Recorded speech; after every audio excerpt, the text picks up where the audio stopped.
Station 5, Plebeians and Patricians. The result was a massive win for the majority held plebeian class. First, plebeians secured the right to have their views represented in the Senate. A new group was created called the Tribune of the Plebs that would represent plebeian interests. A council of 10 elected plebeians would serve in this body and could veto or reject any law, order, or decision decided by the Senate. This group also received absolute protection. Any person who laid hands on one of the tribunes would be banished from the city, and the plebeian class was entitled to kill the attacker without fear of punishment. This treated the tribune members as too important to be interfered with. Station 6. Second, one of the two council positions had to be a plebeian.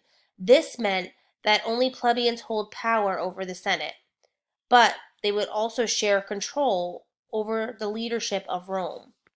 Third and finally, plebeians demanded the legal system to be changed. No longer were laws to be changed to benefit the patrician elite. For the first time, laws in Roman society were to be written down.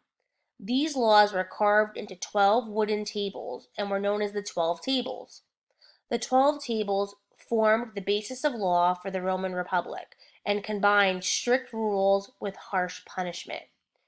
Now we're going to go back to the activity boxes, go to slide 5, and you are going to title the reading sections for 5 and 6, make it one joint title. Now you have to imagine you are a patrician and you are writing a letter to a plebeian. Your letter needs to show at least 3 ways your political power has improved as a result of the conflict of the orders. So look back at your reading to help you with that.